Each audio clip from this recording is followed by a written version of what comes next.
السلام علیکم ورحمۃ اللہ وبرکاتہ۔ محترم بھائی نے یہ ایک پوسٹ بھیجی ہے جس میں علی رضی اللہ تعالی عنہ کا اثر ہے ترک رفع الیدین کے حوالے سے، اور اس میں الفاظ ہیں کہ ان علی کان یرفع یدیہ اذا افتتح الصلاۃ ثم لا یعود، کہ علی رضی اللہ عنہ صرف نماز شروع کرتے وقت ہاتھ اٹھایا کرتے تھے، پھر اس کے بعد ہاتھ نہیں اٹھاتے تھے۔ اچھا جی، اب یہ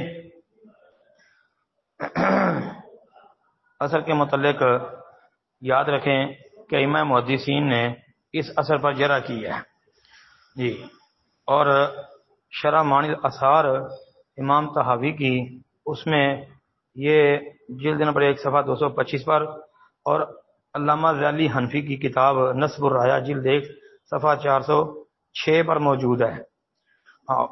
یہ لفظ بھی ہیں کہ کان یرفع یدیہ فی اول تکبیرۃ من الصلاۃ ثم لا یعود، لیکن یہ اثر ثابت نہیں ہے۔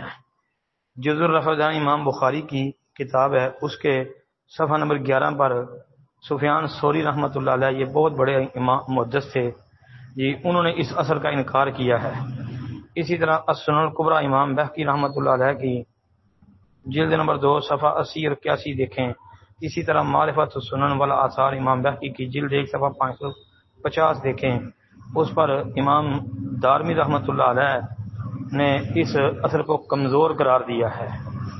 اور یہ یاد رکھے کہ ائمہ محدثین کی تحقیق کہ جب وہ کسی اثر کو ضعیف کہیں، غیر ثابت کہیں، منکر کہیں، تو اس کے علاوہ کوئی اور چیز ثابت نہ ہو سکے تو پھر ائمہ محدثین کی بات کو ترجیح حاصل ہوتی ہے، کیونکہ محدثین کی حدیثیں ہیں، ان کو ان کے متعلق زیادہ پتہ ہے۔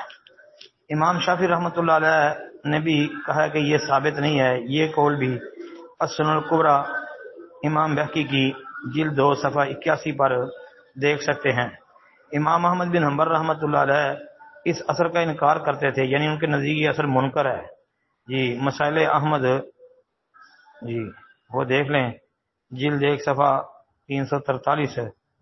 اسی طرح امام بخاری رحمۃ اللہ علیہ نے جزء الرفع الیدین کے صفحہ 11 پر اس اثر پر جرح کر رکھی ہے۔ حافظ ابن ملقن رحمۃ اللہ علیہ، ان کی کتاب البدر المنیر جلد 3 صفحہ 499، اس پر لکھا ہے کہ ضعیف لا یصح عنہ، کہ یہ اثر ضعیف ہے، صحیح نہیں ہے۔ جمہور ائمہ محدثین نے اس اثر کے اوپر جرح کر رکھی ہے کہ یہ ثابت نہیں ہے، تو لہذا اسے استدلال پکڑنا ترک رفع الیدین پر یہ سمجھداری نہیں۔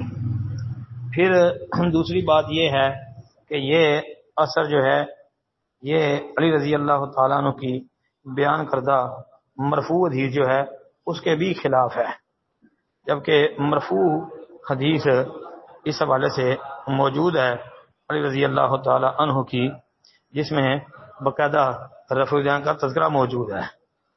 وہ روایت صحیح ابن خزیمہ کے اندر 584 نمبر پر، صحیح ابن حبان، سنن ترمذی، اسی طرح جو ہے حافظ ابن حجر کی التلخیص الحبیر وغیرہ کے اندر بھی ہے، اور اس سند کے سارے راوی ثقہ صحیح الحدیث ہیں۔ اور عبد الرحمن بن ابی الزناد، یہ عبد الرحمن بن ابی الزناد جو ہے اس کے بارے میں تھوڑا اختلاف ہے، لیکن یہ یاد رکھے کہ سلیمان بن داود الحاشمی جب عبد الرحمن بن ابی الزناد سے روایت کرتا ہے تو یہ روایت صحیح ہوتی ہے۔ یہ امام علی بن مدینی رحمۃ اللہ علیہ کا قول ہے، اس کو بھی سامنے رکھنا چاہیے۔ اور یہ روایت کیا ہے؟ علی رضی اللہ تعالی عنہ کہتے ہیں کہ نبی علیہ السلام جب نماز ادا کرنے کے لیے کھڑے ہوتے تو تکبیر کہہ کر کندھوں تک ہاتھ اٹھاتے، اور قرات ختم کر کے رکوع جاتے ہوئے بھی اسی طرح کرتے، رکوع سے اٹھ کر بھی اسی طرح کرتے، اور بیٹھنے کی حالت میں کسی بھی جگہ رفع الیدین نہیں کرتے، اور جب سجدہ تین یعنی 2 رکعتیں پڑھ کر کھڑے ہوتے تو اسی طرح رفع الیدین کرتے اور اللہ کو کہتے تھے جی۔ یہ روایت حسن درجے سے کم نہیں ہے جی، کیونکہ عبد الرحمن بن ابی زناد کی حدیث حسن ہوتی ہے، حسن سے کم نہیں ہوتی، جس طرح کہ امام ذہبی رحمۃ اللہ علیہ نے سیر اعلام النبلاء اس کے اندر یہ بات کہی ہے، جلد نمبر 8 صفحہ نمبر 168 سے 170 تک کا مطالعہ یہ بہت مفید ہوگا۔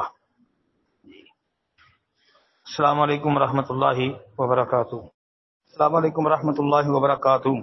یہ پوسٹ بھیجی ہے جس میں لکھا ہے نبی صلی اللہ علیہ وسلم نے فرمایا جب کوئی آدمی تم سے کوئی بات بیان کرے پھر اسے راز میں رکھنے کے لیے دائیں بائیں مڑ کر دیکھے تو وہ بات تمہارے پاس امانت ہے۔ سنن نبی داؤد 4868 نمبر حدیث کا حوالہ دیا۔ جی بالکل اسی نمبر پر یہ روایت موجود ہے۔ جابر بن عبداللہ رضی اللہ تعالی عنہما بیان کرتے ہیں کہ رسول اللہ صلی اللہ علیہ وسلم نے فرمایا اذا حدث الرجل بالحدیث ثم التفت فہی امانۃ، یہ الفاظ ہیں حدیث کے۔